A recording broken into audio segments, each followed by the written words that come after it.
여러분, 잠깐 자신의 몸 상태를 체크해 보시겠습니까?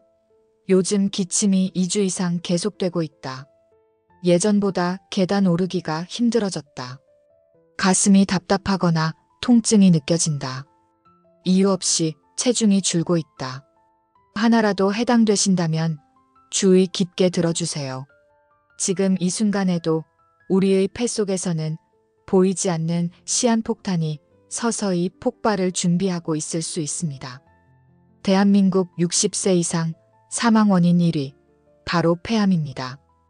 통계청이 발표한 2024년 자료에 따르면 전체 암 사망자의 26% 이상이 폐암으로 세상을 떠났습니다. 하루에만 약 63명, 1시간에 2.6명이 폐암으로 목숨을 잃고 있습니다. 가장 무서운 점은 초기엔 아무런 증상이 없다는 것입니다. 숨이 조금 차거나 기침이 나도 나이 탓이겠지 하고 넘기다가 발견되면 이미 3기, 4기인 경우가 대부분입니다. 폐암은 조용히 진행되지만 한번 퍼지면 그 속도는 번개처럼 빠릅니다. 담배를 피우지 않아도 미세먼지나 간접흡연, 유전적 요인으로 누구나 위험군이 될 수 있습니다. 지금 당장은 아무렇지 않아 보여도 방심이 곧 치명적인 결과로 이어질 수 있습니다. 폐암의 5년 생존율은 겨우 35.3%에 불과합니다.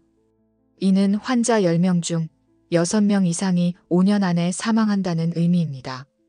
반면 위암은 77.5%, 대장암은 72.3%, 유방암은 93.6%의 생존율을 보입니다. 같은 암인데 왜 이렇게 차이가 날까요? 바로 조기 발견율의 차이입니다. 국립암센터의 연구에 따르면 폐암 환자의 71%가 3기 또는 4기에 진단됩니다. 1기에 발견되면 생존율이 90%를 넘지만 4기에 발견되면 생존율은 8.9%에 불과합니다. 그렇다면 왜 폐암은 이렇게까지 우리 세대의 생명을 위협하게 된 걸까요? 이 질문에 답하기 위해 실제 사례를 하나 소개하겠습니다. 74세 김종수님은 평생 담배 한 번 피워본 적이 없습니다. 매일 아침 공원을 산책하고 건강검진도 빠짐없이 받았습니다. 혈압과 혈당도 모두 정상 범위였습니다. 그런데 작년 가을부터 이상한 증상이 나타나기 시작했습니다. 산책을 하면 전보다 숨이 조금 찼습니다. 처음엔 나이가 드니까 체력이 떨어지나 보다 생각했습니다. 며칠 후부터는 마른 기침이 나오기 시작했습니다. 기침은 주로 밤에 심했고 가래도 함께 나왔습니다. 감기가 온 것 같네. 환절기라 그런가 봐. 김종수님은 약국에서 감기약과 기침약을 사서 드셨습니다. 한 달이 지났습니다. 기침은 여전히 계속되었고 이제는 낮에도 기침이 나왔습니다. 주변 사람들이 병원을 권했지만 큰 병원 가면 검사만 많이 하고 돈만 나가라며 거부했습니다. 2달째 접어들었습니다. 계단을 오를 때마다 멈춰서 숨을 고르게 되었고 밤에는 기침 때문에 거의 잠을 자지 못했습니다. 그러던 어느 날 아침 기침을 하다가 손수건에 가래를 뱉었는데 선홍색 피가 섞여 있었습니다. 그날 바로 병원을 찾았고 결과는 충격적이었습니다. 폐의 한쪽이 이미 70% 이상 손상된 비흡연성 폐암 3기였습니다. 김종수님은 이렇게 말했습니다. 담배 안 피웠으니까 괜찮을 줄 알았어요. 그런데 공기, 음식, 작업 환경 다 영향을 준다더군요. 알고 보니 김종수님은 40년간 조선소에서 용접공으로 일하셨습니다. 용접 작업 중 발생하는 금속 휴매는 크롬, 니켈, 카드뮴 같은 1급 발암물질이 포함되어 있습니다. 당시에는 산업안전인식이 낮아 마스크를 제대로 착용하지 않았던 것입니다. 실제로 우리나라 폐암 환자의 4명 중 1명은 비흡연자입니다. 국립암센터의 2024년 통계에 따르면 전체 폐암 환자 중 비흡연자 비율이 26.8%에 달합니다. 특히 여성의 경우 이 비율이 85%를 넘습니다.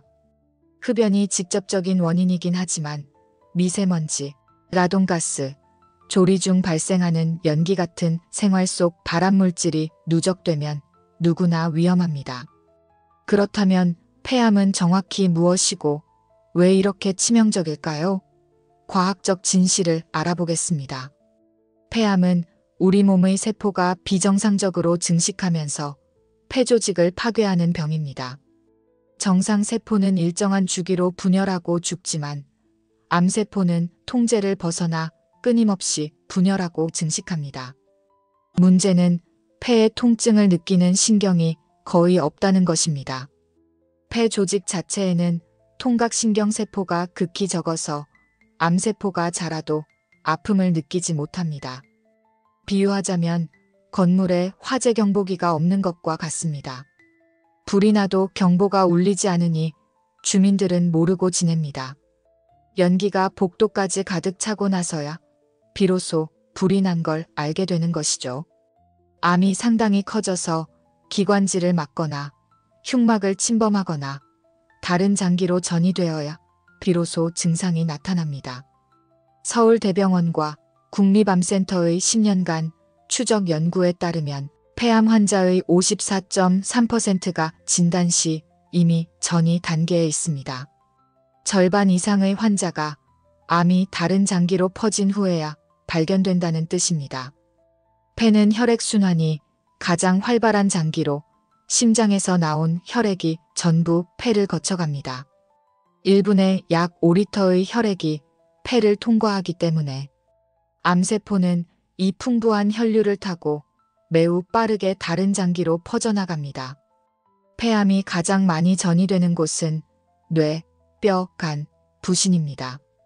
연세대 세브란스 병원 종양내과의 연구에 따르면 폐암이 뇌로 전이된 경우 평균 생존 기간은 약 7개월, 뼈로 전이되면 약 10개월, 간으로 전이되면 약 4개월에 불과합니다. 흡연자는 비흡연자보다 폐암 발생 위험이 23배 높습니다. 하루 한 갑씩 30년간 피운 사람, 즉 30갑년 이상의 흡연력이 있는 사람은 평생 폐암 위험군으로 분류됩니다. 담배 연기에는 약 7,000가지의 화학물질이 포함되어 있고 그중 70가지 이상이 발암물질입니다. 대표적인 것이 벤조피렌, 니트로사민, 비소, 카드뮴 같은 1급 발암물질들입니다. 그러나 희망적인 소식도 있습니다. 미국 암학회의 대규모 연구에 따르면 흡연을 끊으면 5년 뒤 위험이 절반으로 줄고 10년 뒤에는 비흡연자 수준으로 떨어진다고 합니다. 15년이 지나면 폐암 위험이 비흡연자와 거의 같아집니다. 우리 몸에는 놀라운 회복 능력이 있습니다. 금연 후 20분이 지나면 혈압과 맥박이 정상으로 돌아오고 12시간 후에는 혈중 일산화탄소 농도가 정상이 됩니다. 또 한 가지 중요한 사실이 있습니다. 남성의 폐암은 주로 흡연과 관련된 편평상피세 포함이고 여성은 미세먼지와 환경적 요인에 의한 선암이 많습니다. 편평상피세 포함은 주로 기관지 중심부에서 발생하며 기침, 가래, 혈담 같은 증상이 비교적 일찍 나타납니다. 반면 선암은 폐의 가장자리 부분에서 발생하여 초기에는 증상이 거의 없습니다. 여성 폐암 환자의 약 70%가 선암입니다. 미국 국립암연구소의 발표에 따르면 비흡연자라도 미세먼지 농도가 높은 지역에 오래 거주하면 폐암 발생 위험이 20% 이상 증가합니다. PM2.5라 불리는 초미세먼지는 입자 크기가 머리카락 굵기의 30분의 1에 불과해 폐 깊숙한 곳까지 침투하여 만성 염증을 일으킵니다. 이 염증이 오랜 시간 누적되면 세포 변이가 일어나고 결국 암으로 발전합니다. 라돈가스 역시 심각한 문제입니다. 세계보건기구는 라돈을 흡연 다음으로 중요한 폐암 원인으로 지정했습니다. 미국 환경보호청의 자료에 따르면 매년 미국에서만 약 2만 1,000명이 라돈 노출로 인한 폐암으로 사망합니다. 우리나라 환경부의 조사 결과 전국 주택의 약 7%에서 라돈 농도가 권고 기준을 초과했습니다. 주방 조리 연기도 중요한 원인입니다. 고온에서 기름을 사용해 조리할 때 발생하는 연기에는 다환방향 족탄화수소, 포르말데히드, 벤젠 같은 1급 발암물질이 포함되어 있습니다. 중국 광저우의대의 20년 추적 연구에 따르면 환기가 안 되는 주방에서 매일 요리하는 여성은 폐암 위험이 3.2배 높다고 합니다. 결국 폐암은 흡연자의 병이 아니라 우리 모두의 환경병입니다. 김종수님은 6개월간의 치료 끝에 종양의 크기를 절반으로 줄이는데 성공했습니다. 그리고 치료 후 생활 습관을 완전히 바꾸었습니다. 새벽마다 창문을 열고 깊게 호흡하던 습관을 버리고 미세먼지 농도를 확인한 후 공기청정기를 가동했습니다. 외출 시에는 KF94 마스크를 반드시 착용했습니다. 무엇보다 중요한 건 3개월마다 정기 검진을 받는 것이었습니다. 그렇다면 우리는 어떻게 폐를 지킬 수 있을까요? 폐암은 결코 피할 수 없는 운명이 아닙니다. 오늘부터 실천할 수 있는 5가지 생활 습관을 알려드리겠습니다. 첫째, 하루 한 번은 반드시 환기를 시키되 미세먼지 농도가 높을 땐 외출을 자제하세요. 환경부의 권고에 따르면 미세먼지 농도가 나쁨 이상일 때는 실외 활동을 30분 이내로 제한하고 외출 시 KF94 이상의 마스크를 착용해야 합니다. 실내에서는 공기청정기를 가동하고 미세먼지 농도가 좋음일 때 창문을 열어 환기하는 것이 좋습니다. 둘째, 조리 시 반드시 환풍기를 켜고 삼겹살을 굽는다면 창문을 열어야 합니다. 고온 조리 시 발생하는 연기에는 담배 연기만큼 해로운 발암물질이 포함되어 있습니다. 환풍기는 조리 시작 5분 전에 미리 켜고 조리가 끝난 후에도 10분 이상 계속 가동하는 것이 효과적입니다. 기름때가 쌓인 환풍기는 흡입력이 떨어지므로 최소 3개월에 한 번은 청소해야 합니다. 셋째, 40세 이상이라면 매년 저설량 CT 검사를 받는 것이 조기 발견의 핵심입니다.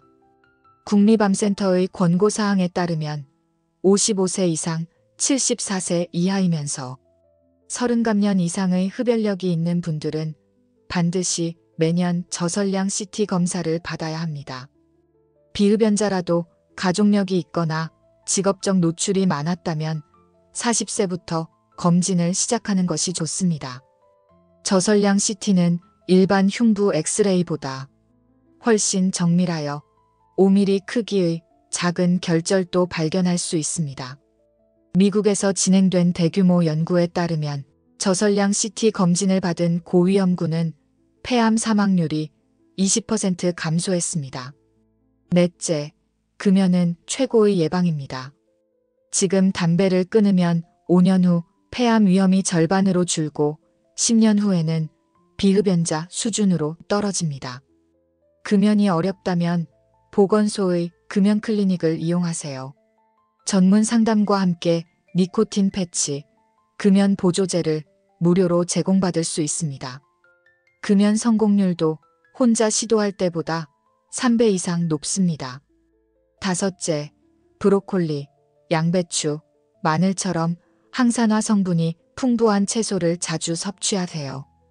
브로콜리와 양배추 같은 십자화과 채소에는 설포라판이라는 항암 성분이 풍부합니다.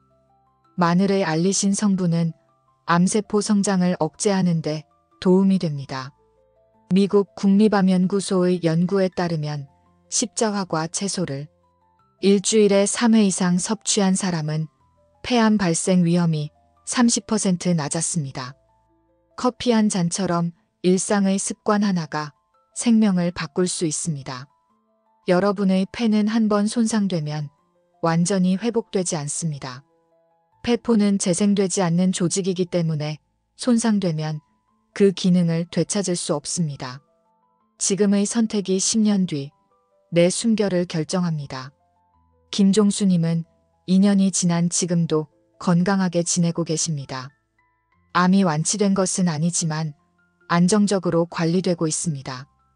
김종수님이 가장 후회하는 것은 기침이 시작됐을 때 바로 병원에 가지 않은 것입니다. 그때 갔다면 1기나 2기에 발견되어 수술로 완치가 가능했을 것입니다. 3주 이상 지속되는 기침, 가래에 피가 섞여 나오는 증상, 설명할 수 없는 숨가쁨이 있다면 즉시 병원을 찾으세요. 괜찮겠지라는 생각이 생명을 앗아갈 수 있습니다. 특히 다음 증상이 하나라도 있다면 주저하지 말고 검사를 받으셔야 합니다. 2개월 이상 지속되는 기침, 가래에 피가 섞여 나오는 경우, 가슴 통증이나 등 통증, 이유 없는 체중 감소, 목소리 변화, 반복되는 폐렴이나 기관지염입니다. 숨이 가쁜 삶이 아닌 맑은 공기를 깊게 들이마실 수 있는 건강한 노후를 위해 오늘부터 폐를 지켜주세요. 폐암은 조기에 발견하면 충분히 치료 가능한 병입니다.